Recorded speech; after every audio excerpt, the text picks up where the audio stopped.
In the farthest reaches of the galaxy, the grand halls of the Galactic Senate buzzed with unprecedented fervor.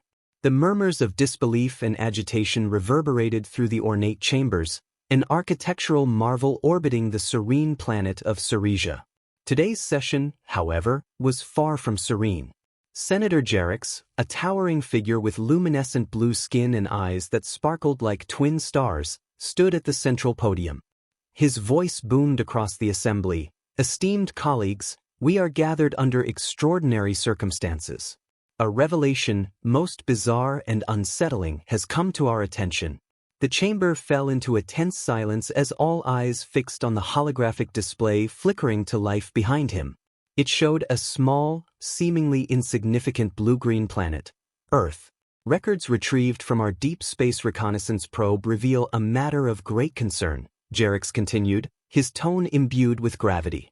The Earthling known as Daniel Hawkins has, through means yet unclear, succeeded in forming a union with not one, but 7 daughters of the Star Emperor Zorith. A collective gasp filled the room.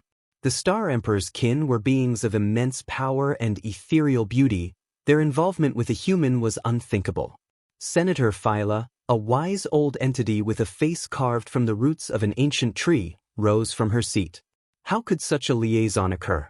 Humans are primitive, barely initiated into the interstellar community. Jerix nodded solemnly. Indeed, Senator Phyla. It appears Hawkins used his charisma and cunning to endear himself to these young women during their clandestine visit to Earth. He convinced them that he possessed unique qualities, worth transcending intergalactic taboos for. "Is there proof of this union?" demanded General Rax, his metallic limbs clinking with impatience. "Undeniable proof," affirmed Jerix, as the hologram shifted to display images of the Earthling amidst the Star Emperor's daughters, each of them bearing a distinct glow of gestation. And, shockingly, each daughter now carries progeny. The chamber erupted in chaos. Some called for immediate action, others pleaded for calm and counsel. "We must consider the implications," voiced Senator Tvosh, his slender form slicing through the noise.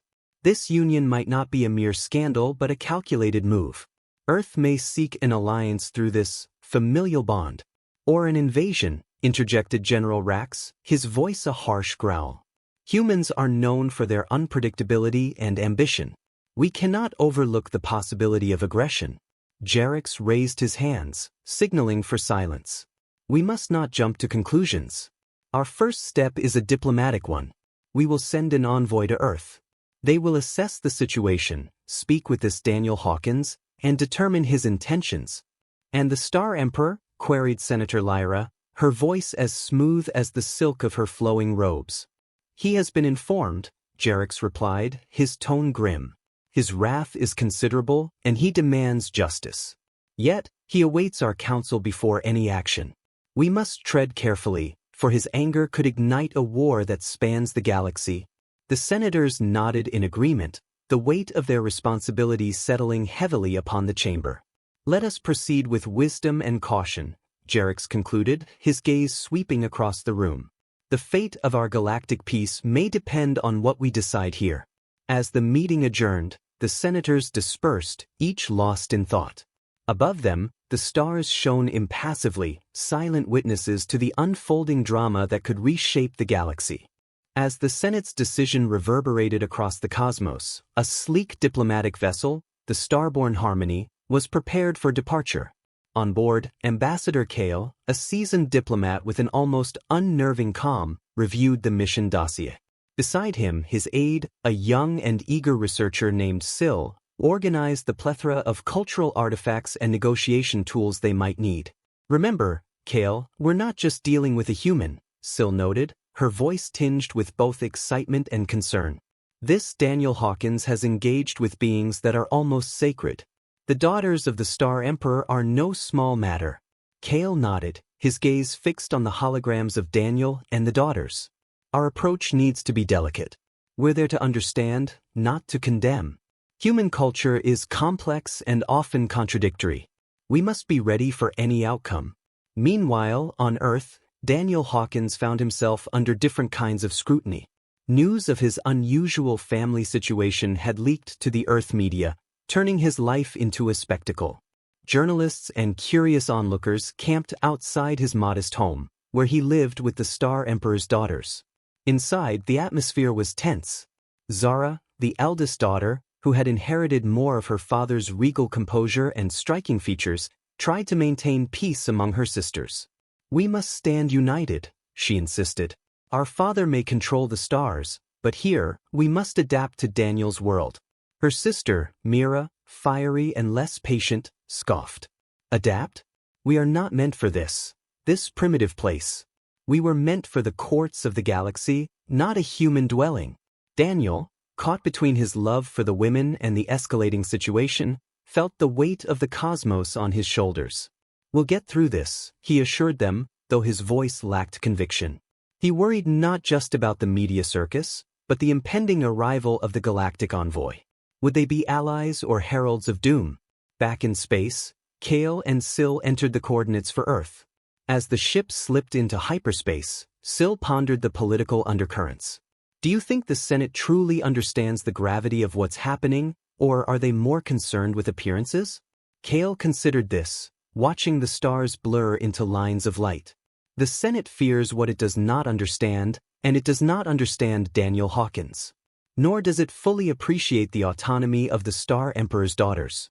This mission could redefine our understanding of humanity and our place in the cosmos. The starborn Harmony exited hyperspace with a shudder, arriving in Earth's orbit.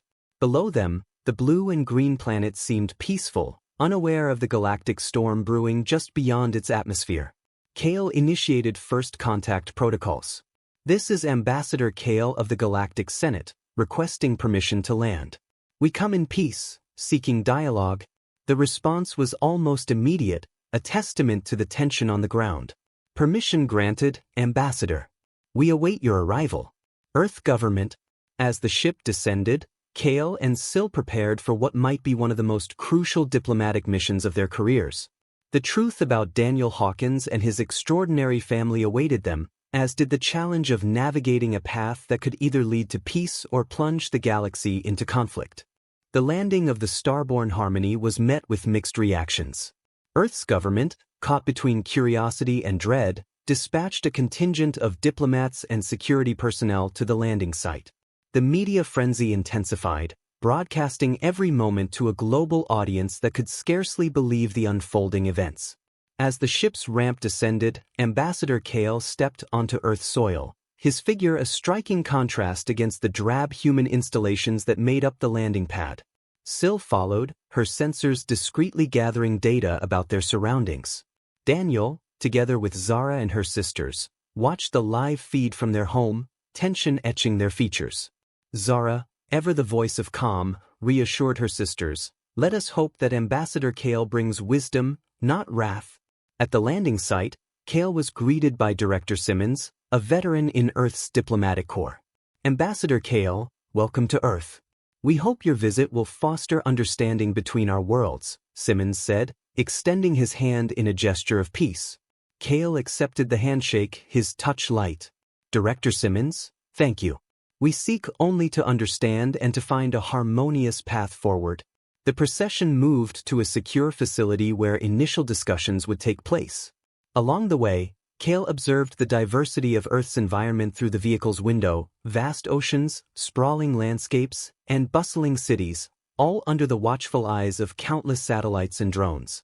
Inside the conference room, Kale and Simmons sat across from each other, a holographic interface between them displaying various data and agreements. "Let's be candid," Simmons began. "The union between Mr. Hawkins and the daughters of the Star Emperor is unprecedented. We're concerned about the implications, both for our planet and for the potential backlash from other galactic entities." Kale nodded. "Understandable. But know that we are not here to pass judgment. We want to understand Mr. Hawkins' intentions and the wishes of the daughters. Their autonomy and rights are paramount in our discussions."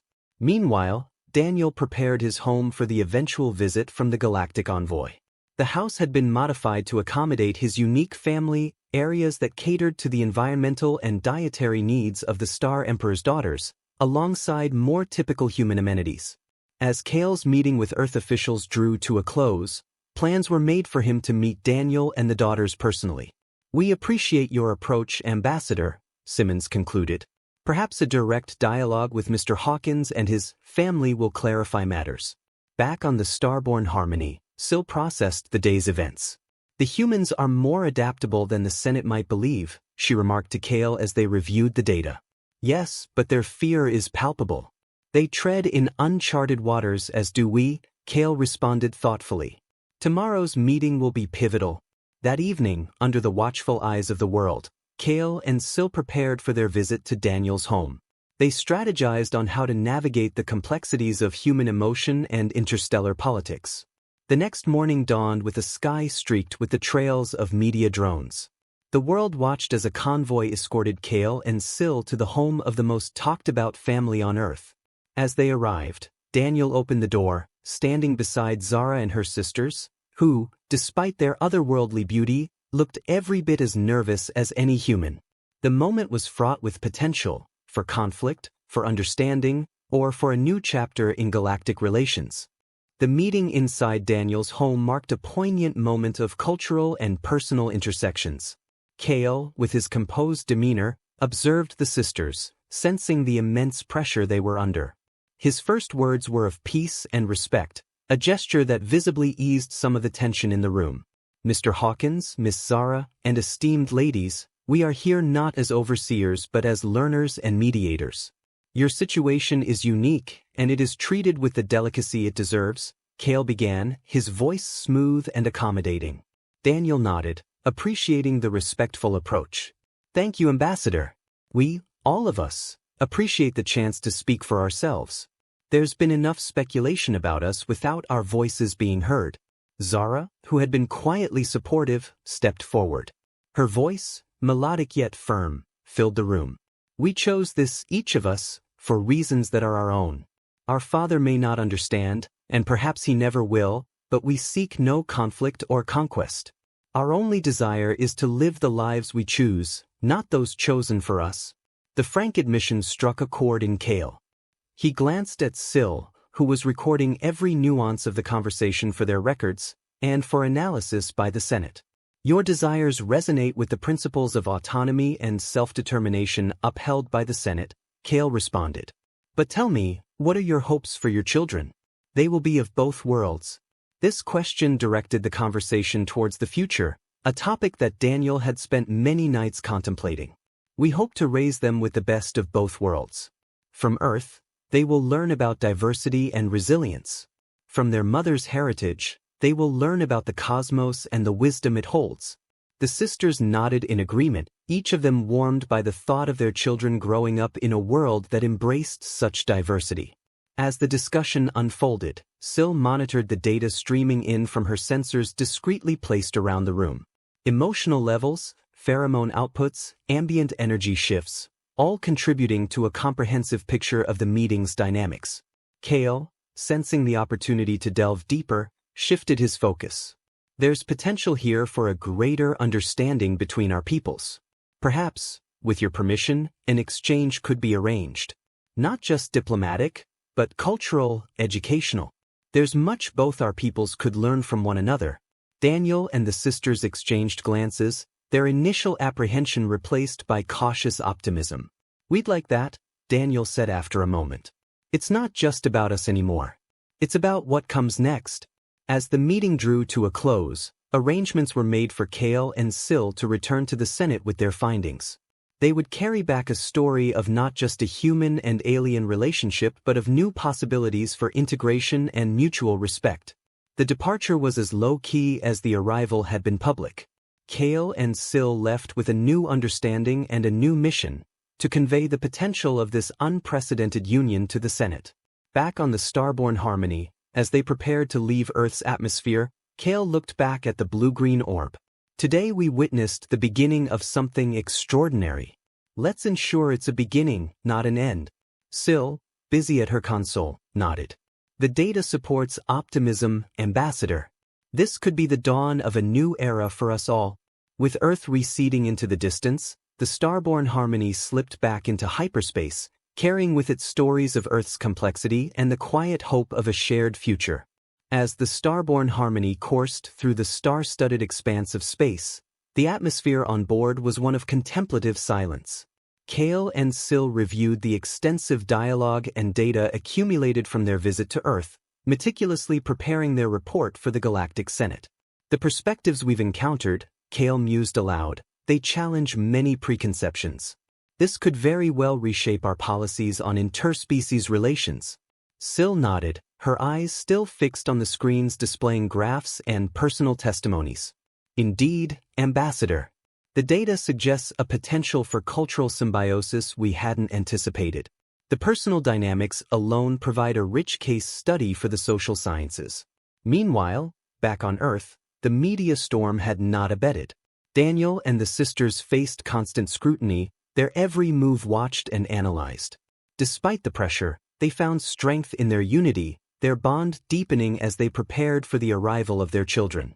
In the quiet of their home, Daniel and Zara discussed their future. Do you think the Senate will understand? Will they see us as pioneers or pariahs? Daniel's voice was tinged with concern. Zara, ever the stoic, placed her hand on his. Whatever their decision, we are already pioneers, Daniel. We've bridged worlds. Now, we must ensure our children can navigate them. Their conversation was interrupted by a gentle alert from Zara's communicator, a message from her father, the Star Emperor. His words were terse, yet not without a certain warmth. I await the Senate's counsel. Care for our kin. This cryptic message was a stark reminder of the broader cosmic stakes involved, the interstellar political reverberations that were yet to come. Back at the Senate, as the starborn harmony approached its docking bay, senators from various sectors gathered, their interest piqued by the preliminary reports circulated by Kale's team. The chamber, a vast arena of light and shadow, filled slowly with a cacophony of voices, each representative eager to weigh in on the human matter. Once convened, Kale stood before the assembly, his presence commanding as ever. Esteemed senators, what we have before us is an opportunity. An opportunity to redefine our engagement with not just Earth, but all emergent civilizations. He paused, allowing his words to resonate. Our mission was to assess, not to arbitrate. What we found was a family that crosses celestial boundaries. As he presented the findings, including video clips and emotional readings from their visit, the data painted a compelling picture of mutual respect and potential for peace. These are not just strategic alliances, Kale continued. These are bonds of love, of family. They offer us a chance to grow, to learn from the diversity the universe has to offer. The debate that followed was intense. Traditionalists argued for caution, citing laws and precedents. Progressives, however, saw a chance to advance the Senate's relevance and compassion in a changing galaxy.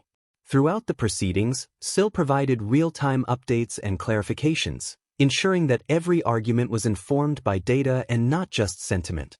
As the session extended into the night, it became clear that the story of Daniel, Zara, and her sisters was more than a diplomatic curiosity.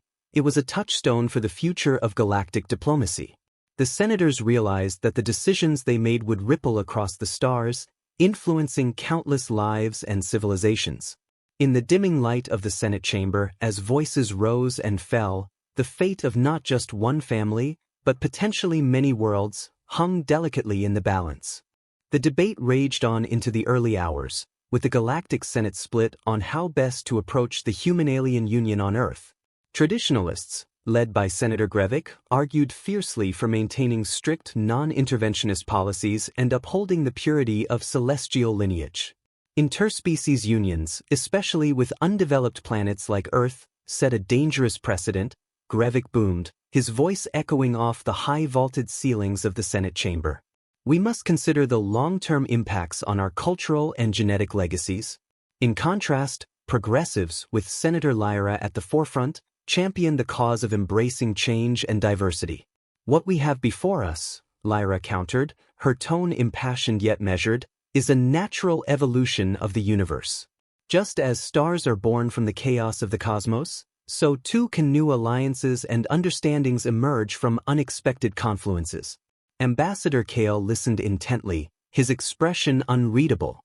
He knew the weight of his next words could tip the scales in this historic decision. Rising once more, he addressed the assembly with a calm authority. Esteemed colleagues, we stand at a crossroads not just of policy but of principle. The universe grows smaller every day. The bonds formed by Daniel Hawkins and the daughters of the Star Emperor do not weaken our galaxy. Rather, they enrich it. They teach us that the heart knows no bounds, not even those cast among the stars. A hushed silence followed Kale's speech. It was clear to all present that the fabric of galactic society was being rewoven before their very eyes. After hours of deliberation, the vote was called. One by one, the senators cast their votes, the results displayed in real time above the chamber floor. As the final tally was announced, a majority had formed in favor of endorsing the Earth-Star Emperor Union, marking a pivotal shift in Senate policy. The decision was met with a mix of jubilation and dismay, but the overriding sentiment was one of inevitability. The galaxy was changing, and the Senate had chosen to lead rather than lag behind. Following the session, Kale sent a transmission to Earth, informing Daniel and the sisters of the Senate's decision. The Galactic Senate has voted to recognize and support your union. You and your family are now under the protection of galactic law, and ambassadors will be appointed to facilitate cultural exchange and integration. Daniel, Zara, and her sisters gathered around the communicator, relief and joy washing over them. Their love, once a source of contention, had now become a beacon of new possibilities. Meanwhile, on his throne, the Star Emperor received news of the Senate's decision. His initial fury had cooled to reluctant acceptance. Seeing his daughters happy and secure, he realized that their choices might lead to a stronger, more connected galaxy. Let it be, he finally decreed, signaling his commanders to stand down. As peace settled across the galaxy, Earth became a focal point for a new era of cooperation. Daniel and the sisters, once mere curiosities, were now symbols of unity and progress. They established a foundation dedicated to fostering interstellar relations and cultural exchange, using their unique position to bridge worlds. And so, under starlit skies, the family thrived, their children a blend of human ingenuity and celestial grace, playing in a universe that was, day by day, becoming ever more tightly knit. The ripples of their existence touched countless lives, proving that even the unlikeliest of unions could forge paths to a better future.